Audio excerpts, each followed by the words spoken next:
Hey guys, what's going on? It's Colin here again, back at my buddy's Rob's place and videoing probably the most absurd fan he owns and the most absurd fan that I've ever seen. This is a 48-inch Davidson, and just to give you guys reference, just to get this in frame, I'm standing probably 15 feet back. There's Rob standing next to it. This blade is legitimately 4 feet across. It is absolutely absurd. It's mounted to a nice frame that Rob welded together here. Well, I shouldn't say I welded it, Cooper did. Okay. But one of Rob's friends, Cooper, welded this. Hey, here's a good size indication. How big are these bolts? 3/4 inch bolts? 48-inch blade. No, these are... Or 7/8? These are... They are 1/4 inch. I thought they might have been 7/8, but they're... Yeah, 3/4 inch bolts. Just to give you size comparison. But, yeah, what you said this thing weighs about 750 pounds, right? Just the fan itself is 750. With the frame included, it's over 800. That's pretty absurd. This is it's 3-phase, right? Yeah, 3-phase motor. So is that, how many volts? It's technically a 220 volt 3-phase motor. Okay. The fan itself is from 1908, roughly 1908, 1909 is when we feel it was probably installed. The motor is made by Western Electric. The blade is made by Davidson. It's my hand for size comparison on this motor. It's a big one. The motor, I believe, is like 2 horsepower, maybe a little more. Wow. But those old 2 horsepower motors, they were underrated. They're big horses. Yes, big horses. Check out the design of this blade too. It's a giant scoop. This has got to be at least 1.5 feet, almost, maybe even 2 feet that way. It's the most wicked, crazy looking blade I think I've ever seen. But yeah, they rescued this out of a industrial building that was scheduled for demolition. And isn't this like the only one that you know of that exists? Of this size, it is the only one known to exist. And even Davidsons themselves are not very common. Which, to follow up on top of that, there's only 4. I have 2 of them. I have the 24-inch, which ventilates this garage. Yep, there's going to be a video of that posted at some point soon too, if it's not already up by the time this gets put out. And then there's one, I believe it's somewhere out west. I'm not 100% sure. I believe it's in a bar or some sort of restaurant. And then one was found relatively recently, which was posted on the AFCA, in a mansion in Florida. And that's an early one just like this. This is an early one. The one I got upstairs is a little bit later. Yeah, well, while we're here, I might as well just look upstairs.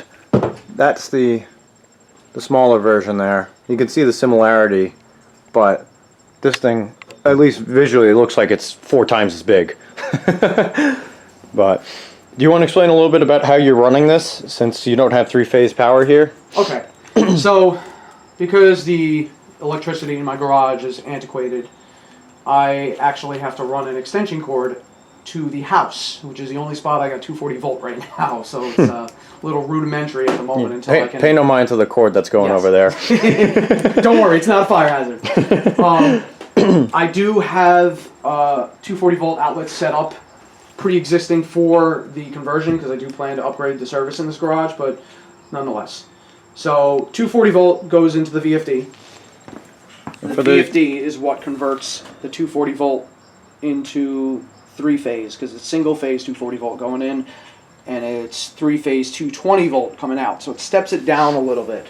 Okay. Just to keep the motor happy and healthy.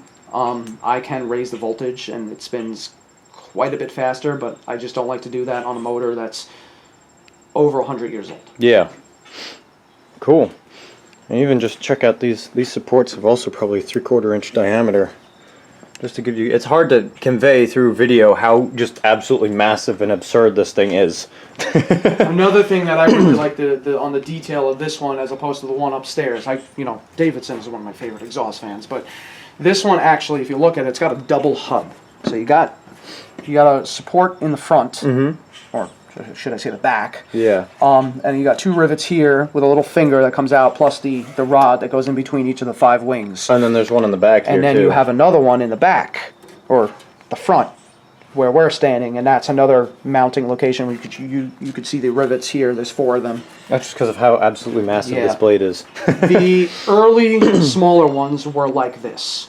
The later ones are more of a shallow profile, like that one upstairs. That one's got a kind of a shallow blade, where this one is just ridiculous. Absolutely massive. Any other details you want to give, or should we head into firing it up? It was a challenge removing it. I can imagine. This thing was mounted pretty high up. It's about 25 feet, if I remember correctly. It was pretty high up. I'd probably say it's about like maybe the second or close to the 3rd floor portion of my house, like the attic area. It was a challenge. We literally had to remove it piece by piece. The blade came off. The motor came off in pieces, because the motor as a whole by itself is about 400 pounds. So you can't move it when it's assembled. That's why they actually have braces holding just the weight of the motor here going down to the frame. And that would have originally been some that would mount to the wall, curving forward underneath the fan for it too. Which I do still have them. I saved them for that particular purpose. Not that I'd ever install this fan, but if it ever ends up leaving my possession one day and somebody actually wants to use it, they will be included. Yeah, and just for reference, just the stator of this motor, it took both Rob and I to lift this thing. We put a 2x4 through it and lifted it to carry it into my truck and get it home from his storage place. That's just how heavy this thing is. It's all cast iron, right? Yeah. So there you go. Cast iron motor. The frame, I believe, is wrought iron, and the blade is steel. Yeah, and it's just really neat seeing the way this is built. Like even just this beam was just heated up and twisted. And it's just like all the little details that went into how well this thing was made is really, really neat to look at. Plus, just as I've said probably 30,000 times, just how absolutely ridiculous and absurd it is. It's hard to not look at this thing and kind of giggle a little bit. But it was about a week ago. My neighbor actually questioned me, because when Cooper and his friend came over, they helped me assemble the stand, and we fired it up for the first time. Cooper actually posted that video live on the iHeart Fans Facebook group. And my neighbor questioned me. She's like, what was the reason behind that? I'm like, oh, we rescued this thing and we wanted to fire it up. She's like, that thing is ridiculous. How old is it? And I told her. She was asking a lot about it. It intrigued her a bit, but it was. I can see why. Yeah. I don't think you have to appreciate fans to look at this thing and go, holy shit, what the hell is that? But that's pretty funny. But anyways, I think people have been waiting long enough here. We want to fire it up.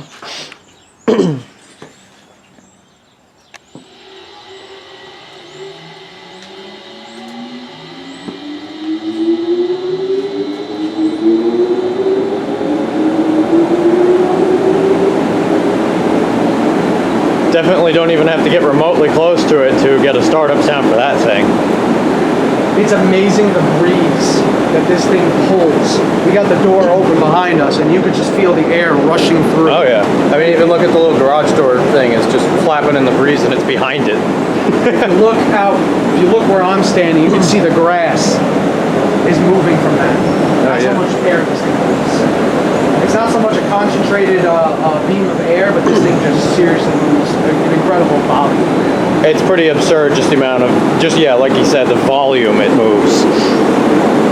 It's honestly scary getting this close to it, but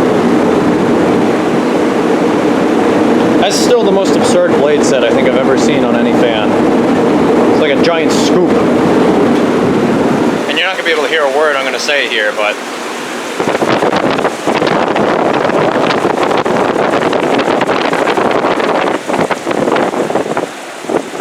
it actually tapers off quite a bit here because, again, it's not so much like it's not like a Vornado or something like that where it's a concentrated just like tube of air. It's just a huge volume. It's pretty neat to look at while it's running too, with the ring going around inside there.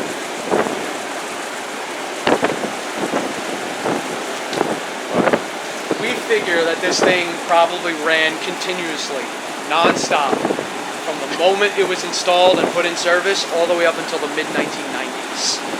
Because the way it was mounted, it did not have any sort of exterior protection. There was no shutter, there was no shroud, there was nothing to protect it from the elements. Wow. And how it was wired in the building that it was in, there was no off switch. There was no way to turn it on and off other than the breaker. It was just directly wired to, and It didn't really look like that breaker was used too often. There was no wear marks or anything. The breaker was in good condition. So this thing probably ran continuously for 70 or so years. Wow. Yeah. And So you think it was installed in the 20s? Oh no, it was installed when the building was built in 1908. They Oh, okay. specifically, they when they built the building, they specifically built that portion of the building Just for to this? install this. Yes. Wow. So that's closer to 80 years then. Yeah. Could have even been 80, 85 years. It's possible. I mean, if you think about it, it's not turning that fast. So with how chunky the bearings probably are in that motor, I'm sure that they bearings probably... are in excellent condition. Yeah, they probably don't wear out that fast. Everything's moving so slow. It's actually, believe it or not, this is going to blow your mind. It's not even ball bearings. It's No, they're big sleeves, right? big sleeve bearings. They're brass sleeves, and they got these little brass rings that kind of pick up the oil and sling it around. Oh, It's like yeah, the yeah, inside they're of a- oil rings. Yes. Hey, we could get a shot of that working, right? Gotta watch your arms with this thing. Watching everything. Alright, you can kind of see it down in there. You can see the oil's getting pumped up there. Basically, there's a huge cavity of oil here, and inside there's little brass rings that kind of spin as the motor's spinning, and it brings the oil up and drops it into the bearing. It's pretty cool. This thing had an oil leak when I got it. I took out all the fittings, cleaned them all off, just put some of that PTFE tape around the threads, put everything back together, and that made it happy. I've ran this thing for probably about an hour. Motor doesn't really get too warm, but it's an incredible piece of machinery. Not even just for like the fan collecting world, but just in general. Yeah. Because something like this is an industrial work of art. Pretty much, yeah. It's pretty impressive. I'm just so surprised that one, the facility that this was in, they took care of it because it was serviced pretty much its entire life, which is probably why it still runs today. And being the only one known to exist at this point, because these things don't get saved. When a building comes down, they go down with it. Yeah, they're not particularly, or most exhaust fans are not super desirable to most people, and people wouldn't think that they're sought after, so they're not usually saved. They're kind of usually just unfortunately destroyed with the buildings. That's why it was pretty neat to be able to save this one. How much oil do you think that motor holds, by the way? Do you know? Half a quart. Half a quart? Yeah. That's a fair amount for a fan motor. I put Royal Purple, the air compressor oil, the 100. Okay. This motor seems to be happiest with that. I had a oil that was a little bit lighter than that, and it didn't have a good coasting time. So I had drained that oil out, and I put fresh oil in, and that solved the issue. Nice. So it likes 30 weight, I should say. Yeah. Well, that makes sense. It's a pretty standard weight. All right. Close down? Yeah, I was going to say, speaking of, this is without the VFD brake, right? Yeah, VFD brake is disabled. For those of you that don't know what that is, VFDs have an option that you can, when you turn them off, it will slow down the motor really fast. Usually for safety with large equipment, I'd imagine. Yeah, like conveyors or something that somebody's working close to. Some, like Yeah. big presses, machinery, stuff like Or that. a giant lathe or stuff like that, in case somebody gets stuck in it. They want it to stop as quickly as possible. But we disabled that for this because it's a fan and it's cool to watch it spin down. It's also a little easier on the motor. This motor is 113 years old. Yeah, So we're close to. I don't want the VFD to put any more stress on the motor than it's already experienced throughout its 114 years of life. And, it's going to be something that's going to be preserved probably long after I'm gone. And eventually it will get restored. It will get painted. That was going to be my next question. Are you planning on doing that yourself, or are you going to... Yeah. Cooper wanted to be involved in that. He actually loves this thing. He was one of the people that was like, oh, you're going to build that thing? Call me. I'll come. So I let him know. And he came over with his friend, and we spent pretty much the entire day working on it. Finally Startup stopped. sound? I mean, I think we got it before, but why not try it again? That's pretty cool.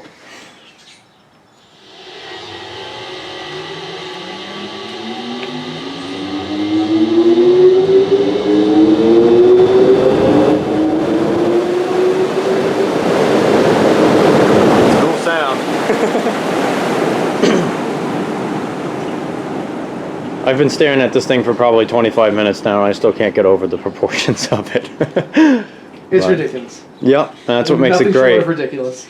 But anyways, guys, hope you enjoyed this thing in all its ridiculousness. If you did, feel free to leave a comment down below, and I'd appreciate it, as always, if you could hit the little like and subscribe buttons, and stay tuned for the next one. So until then, I'll see you. Bye.